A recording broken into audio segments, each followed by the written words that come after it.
Hi, it's Jerry Roberts. Welcome to another edition of Newsmakers Journal of the Vaccine Year. It is Wednesday, February 17th, and we are joined today by former Mayor Hal Conklin. Hal, thanks so much for taking the time to talk with us. First of all, I think most people know you had a kind of a scary medical thing back in starting in September, which you didn't become aware of in October. Give us an update on your health. How are you feeling? Well, generally, surprisingly pretty well. Considering, yeah, you're right. I didn't even know something had happened to me. I literally woke up in Cottage Hospital in October. I said, "Where the heck am I?" And the doctor said, "Well, you just had brain surgery." And I thought he was telling me a joke, but it just happened to be a world-renowned brain specialist who happened to be a good friend. I said, okay, I'm not gonna say that you don't know what you're talking about because you obviously do. And he says, no, you had a serious, serious medical attack. And you've been in the hospital for 3 weeks. And to say it was a shock would be an understatement. Um, to say that I was overwhelmed with the level of support I got, not just from the medical community, but from family and friends. And I mean, people who came and read poetry to me and prayed over my bed and sent me notes was I mean, truly was inspirational and overwhelming. And as the time has gone on since October, every day I just feel better and my health feels better and my mental acuity feels stronger.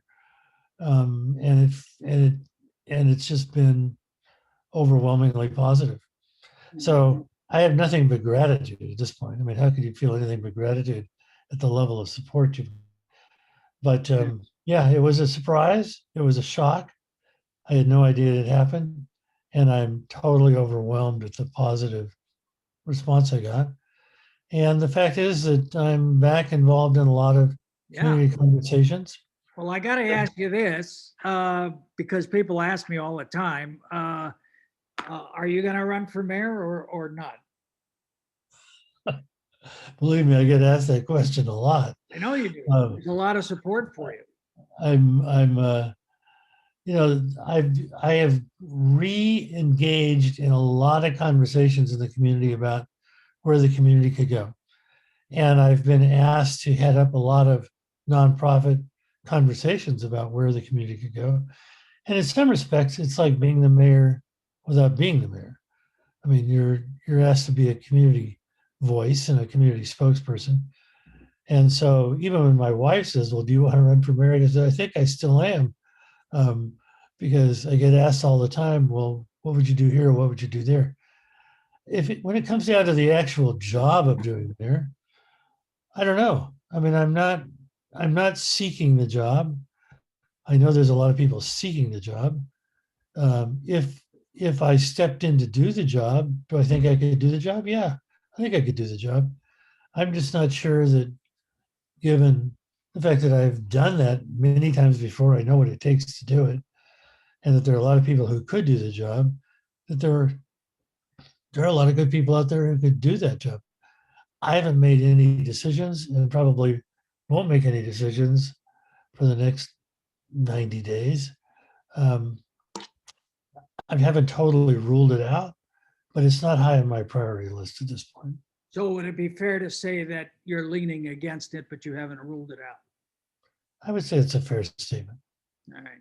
Among those who are running, who are already actively running, the Mayor Kathy Murillo and James Joyce and Deborah Schwartz, how do you assess those candidates and those candidacies? Well, the first one I assessed them is the same way I did when I ran against Kathy 4 years ago, and along with On Hill and everybody else who ran at the time. They said, "Hey, if you want this job, and you're going to stand here in front of a microphone, tell me creatively what's the thing that you're going to do that's going to make a difference, that's going to really elevate Santa Barbara in the minds of its own citizens, in the minds of the world. What's going to stimulate the economy? What's going to stimulate the arts? What's going to rebuild the city?" Give me some creative ideas that you're grappling with that are going to really make a difference. And I was shocked at the time, 4 years ago, how many people just gave me blank stares. I go, that's it? That's your idea for the future of Santa Barbara? Nothing? Well, I want to hear what people have to say. Well, okay, but I think those people would also like to hear what you have to say. So why don't you tell me right now what you have to say? Well, let's go out and talk to the people about it. Well, you've had years to do that. Tell me what you've heard. Well, I don't know. I need to go talk to them again. Oh, great. That's really inspiring. Yeah. Well, it's sort of the same way I feel at the moment. It's like, okay, inspire me. Tell me what it is that you want to do. You want to run? Tell me what it is that, who you're bringing together. How are you organizing that conversation? What creative ideas have you heard? What ideas don't you like? What do you think is getting in the way? What's City Hall doing that is slowing down making progress happen? And if you don't have an answer to any of these questions, I would drop out of the race right now, and I'd be happy to stand next to you while you do it, because you're going to have to stand up and say, I have nothing creative to say here, and I have no ideas that are new. Yeah. And if you do have ideas that are new, then stand up and say it, because this standing around doing nothing is not gaining you any traction. Well, let me ask you, So let me ask you this one. Do you think we need a change in the mayor's office? I thought that 4 years ago. I still think that. Yeah. Now, Well, have you had a chance to that- talk to James Joyce much? well, the one of the nonprofit boards I sit on is the Common Table Foundation Board, which has been trying to build community-wide events across the city, and did a number of dinners on State Street, did one on the Mesa, did one in Montecito, and is now planning some events that are literally nationwide. And I'm chair of that board. And James Joyce is on that board, and he's very creative. So when I look at his talent, I go, wow, this guy's got a huge amount of talent. And could he do the job? No question. In my mind, he could do the job.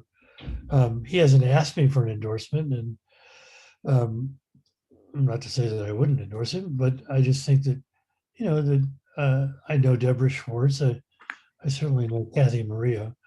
Um, and there are other people who have been talked about running, but yeah, when it comes to James, he's a very creative guy, and I think he would be able to bring great talent to the job.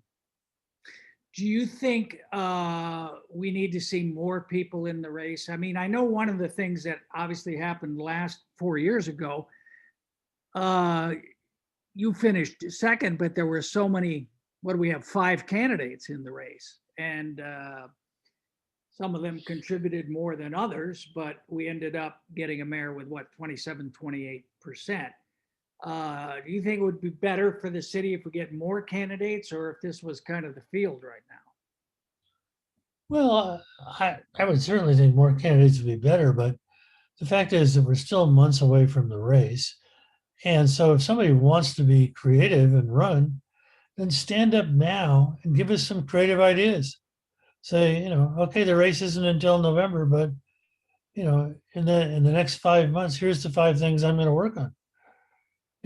Without at least any ideas, it just becomes a lot of noise, but no real creativity and no real sort of leadership to follow. So you want to be a leader? Here's your chance. Stand up and be a leader now. Let me, this is one of my pet peeves, and it's, I get on my hobby horse about this one, but don't you think we should have a runoff for mayor? We have one, under district elections, we have one citywide elected official, one person who has to run across the whole city. It seems to me that that person ought to be elected with at least majority support. So shouldn't we have the top 2 candidates in the first go round run against each other and really face off? I think that's an interesting idea. And actually, the more I think about it, the more supportive I am of that idea. And it's just even having, just because we've just gone through a national election when you have people competing against one another, you get competing ideas. I mean, when you saw how many candidates ran on the Democratic side for president, it was just interesting when you started out. I could go, well, I like that person. I like what that person has to say. But by the time you got through listening to all of them, there were things about at least half of them I liked. And I go, well, start competing against each other about how you're going to make those things happen. And then when I think about it on the local election, I think, boy, if you had taken those six, five people who were the sort of the top candidates 5 years ago and had them really compete against each other on any of those ideas, it would have been very interesting to see where it all came out.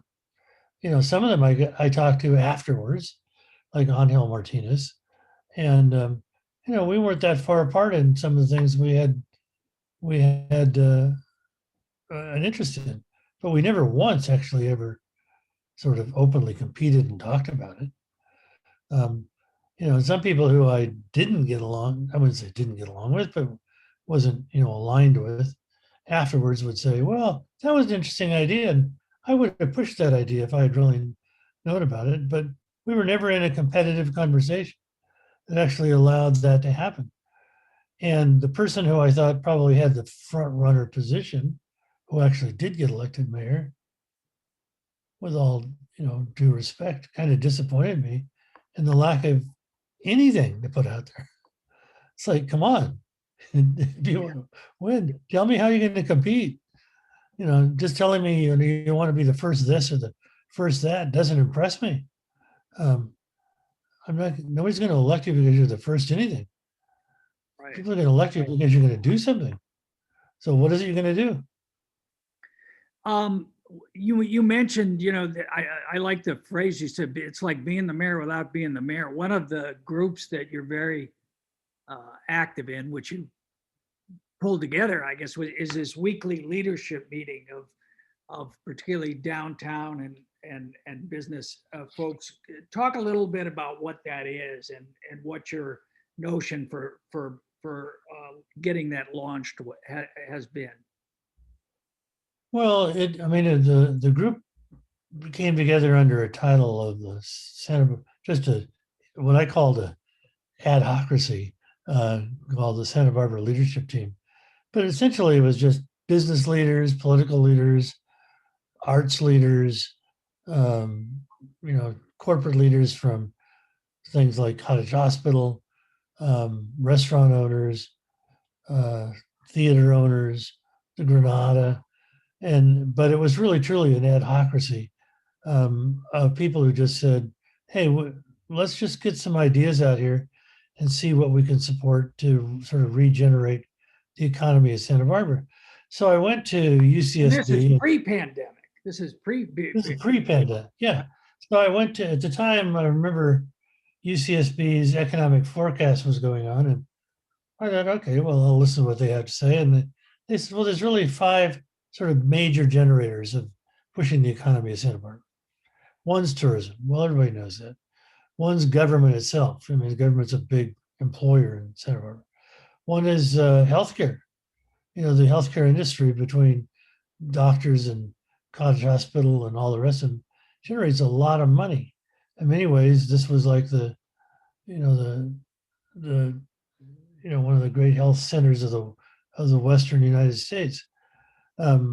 New hospitals were opening up, medical centers here literally almost weekly, from Cedars-Sinai to Cottage to Sanson. So I said, so okay, well, what are your plans? As I would go out to the community and see what could be done. And you found that there were a lot of people out there who wanted to be in the conversation, didn't always know what to do, but wanted to be in the conversation. So I said, look, my job is, the only thing I'm going to contribute here is inviting people to the conversation. So we invited people to a conversation every Wednesday afternoon over Zoom and just said, given these options, what's the one thing that you or your group would contribute to help make this actually make Santa Barbara a better place? And if you're in the arts community, what does the arts community want to do? If you're with Cottage Hospital, what is it the medical community wants to do? if you're with all the restaurants downtown and now they're closing down State Street, what is it you want the city to do? And certainly among all of those was the business community that was, to say the least, not particularly happy with the community development department, who felt like they were constantly getting sabotaged and just said, okay, well, what is it you want the community development department to do? You want to just change the personnel? I mean, if you want to change the personnel, what do you want? But let's put out 20 or 30 or 40 ideas here and let's just see what stands at the end of the day. And so that's really all we began to do and have continued to do. Yeah, some of those ideas have taken root, and some of the things that Rob Dayton's done with electric bikes on State Street, and what the restaurants have done with post COVID things, and the arts community putting out arts on Friday night on the balconies along State Street. I mean, those are all creative ideas, and it's interesting to see where they're going to go. But to me, that's ultimately the mayor's role, is to pull together people and have that conversation, and give them a chance to speak, and then give them the power to do something. And if you're in the city government, make whatever changes in the city structure you need to make sure that it helps people get that done, doesn't get in the way of getting it done. When I Yeah, think back, yeah, when I think back to that campaign 4 years ago, I mean, you were very clear about your priorities, disaster planning being one of them, but it was really economic development. And you said repeatedly, we haven't had an economic development department or an economic development director since the redevelopment agency went away. What is the economic tax base of the city going to be 5 years, 10 years, 20 years from now? Do you agree that that's the top issue that the candidates ought to be addressing? I don't think they can ignore it. The fact is that the tax base has shifted dramatically in the last year, and the economy certainly. We've watched what happened to State Street and tourism. I mean, there's no question that there are massive forces that are impacting Santa Barbara, some of which we have control over, some of which we have no control over. And then you got COVID and everything else, which is affecting what goes on. Nevertheless, in the middle of all of that, people are looking for hope. And your voice can be a voice of hope if you're speaking on behalf of the city to say, first, we hear what you have to say. Secondly, based upon what you're saying, here's 2 or 3 or 4 ideas we can try out and see if they have any, if they have any legs, can they walk? Thirdly, are there any economic forces that we can influence, whether it be tax base, tax refunds, influence in Sacramento, whatever, or giving tax incentives to industries which succeed in Santa Barbara or could succeed. And I'll just use the medical one as an example. I mean, in the 20s, Santa Barbara became kind of the medical center of the West. By a year ago, it has kind of reemerged in the same way, but nobody at City Hall was taking it seriously. They acknowledge it. They might go, oh, that's interesting. Or let's go give them a plaque. But they're not doing anything that stimulates that part of the economy. I mean, there's a ton of economic incentives that the city could give to industries in Santa Barbara, whether it be tourism, whether it be the health industry, whether it be education, or whether it be government, to stimulate the economy. But somebody's got to step up and propose what it is. And the most likely place where that's going to happen is having an economic guru attached to the city government, which Jason Harris has now become the person in that job, but taking everybody else who has some role in that, the community development director, the transportation director, and having them feed into those ideas and then tie them together with conversations with the community. If you're going to talk to the tourism industry about how you're going to improve things in the middle of a post-COVID environment where all the restaurants are closed down.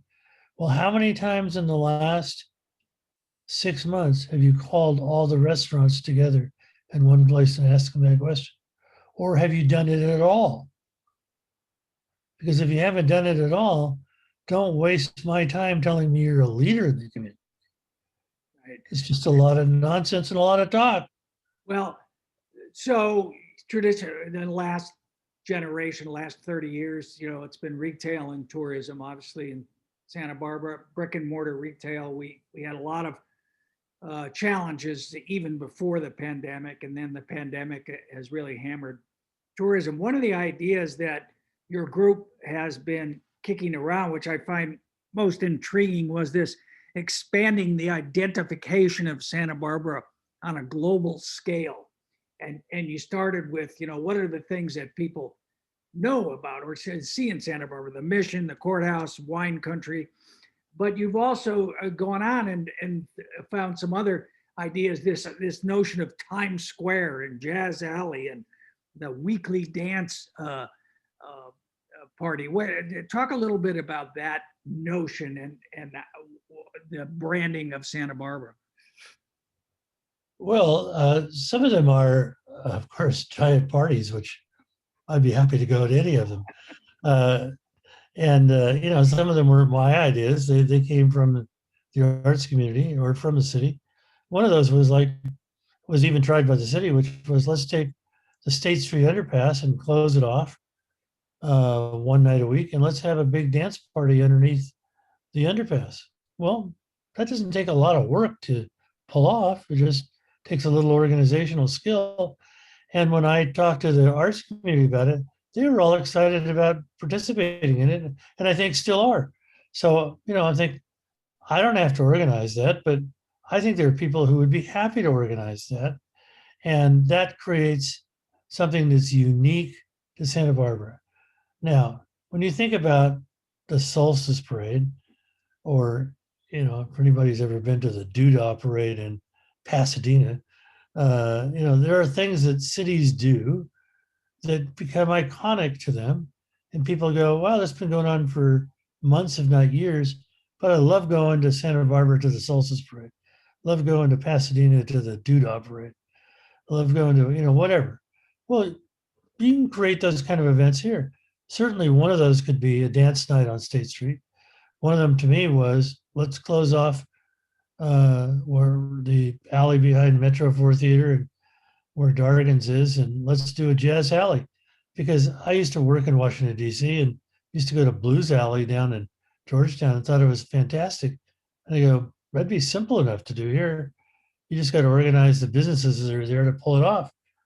The one that Bob Bryant suggested, which I thought was unique, was, his jewelry store is right on State Street and has some of the most iconic brands of watches sold in the world. And he has contact with these people who do these world-class timepieces.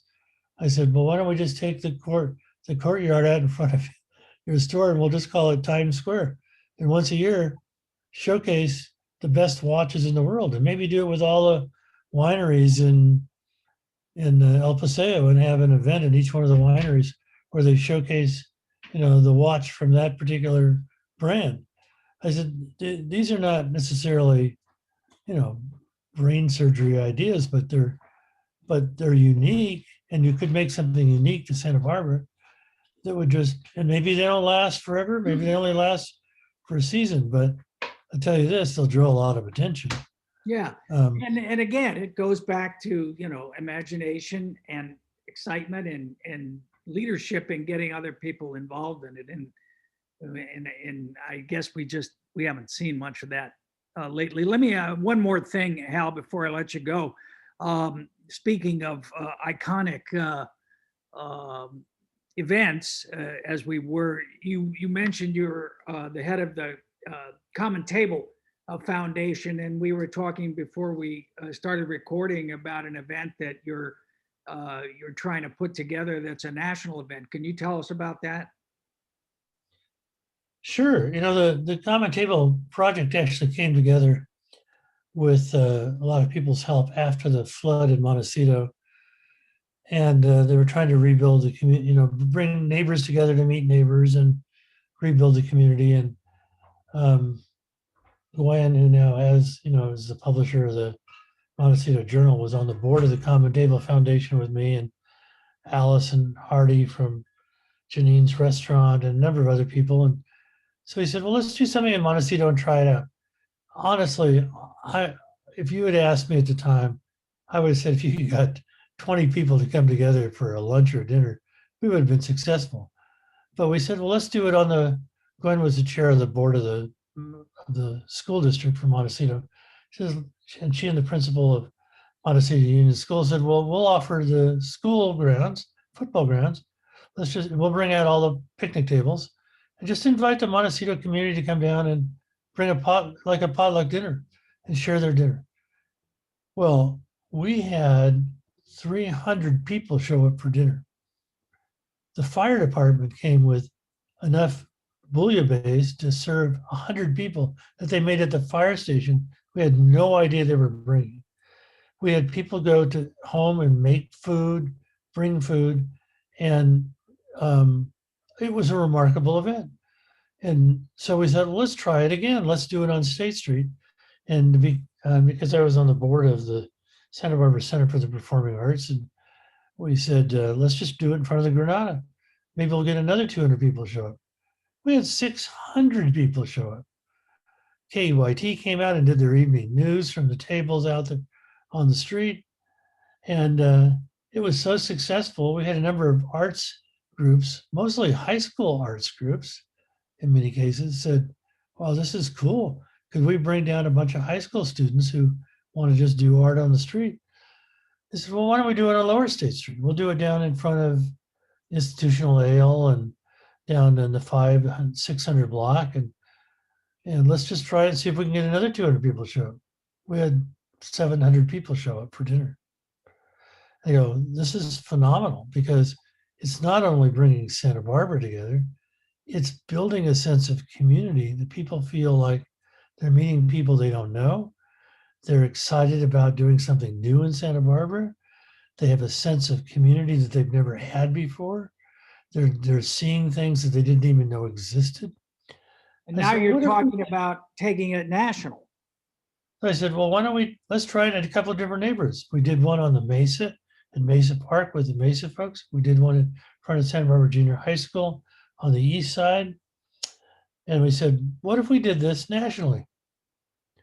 So we started talking to some national organizations, national foundations, just throw the idea out there. And they said, you know what? I'm going to talk to the mayor of my town in Flint, Michigan. I'm going to talk to the mayor of my town in Flagstaff, Arizona. I'm going to talk to the mayor of my town in Texas and just ask them, well, if they did this in Santa Barbara, would you join in with them? And would you just send us the model of what you did in Santa Barbara? Or maybe even just do a Zoom training where you just train us on how to bring people together. They said, yeah, we could do that. So the Common Table Foundation, which Todd Capps is heading up, we decided let's just make that our goal. We'll train a few people from around the country and see if we could do this and maybe even do it on one day nationwide. And so we've decided to try and do it next September and do it all across the United States. And we got response from political leaders all across the United States who said, well, I live on the East Coast and right by the Atlantic Ocean. If you'll do it in my town, we'll have our whole town come together and put 1 foot in the Atlantic Ocean. If you'll have a bunch of people in Santa Barbara put 1 foot in the Pacific Ocean, we'll do a common table building event to build community all across the United States just to get to know one another and then make it a national event. Well, all this happened over the last literally 60 days. And I said, given the chaos of what happened in Washington, D.C. in the last 60 days, this is something our nation needs. It needs a community building event. And there's no reason why Santa Barbara can't lead the charge to make it happen. And we'll invite political leaders, local, national, whatever, to come and put their foot in the ocean down at East Beach. And we'll stretch the table all the way to Washington, DC, or Philadelphia, or wherever else you want it to go, or to multiple cities. And we have cities in the Midwest, that are in the freeze right now. We're also in run through my city. We may not be at an ocean, but we might be along a river, or we might be near a Great Lake, but we like to participate as well. And we want it for the exact same reasons. We don't need the publicity, but we just think it's time to bring the country together. And you figured out something in Santa Barbara that we think is replicable in our community. All So I right. said, well, then fine. We're going to do it next September. We're just going to figure out how to do it. And we invite the whole community to participate. All right. What a great idea. Hal Conklin, thank you so much for taking the time to speak with us. And we hope you're on the mend and feeling better, and plenty of time before closing on that mayor's race. So we're glad to hear that. Glad to hear that you haven't rolled it out yet. Thanks, Jerry. All right, take care. Okay, we'll talk to you soon. Bye-bye.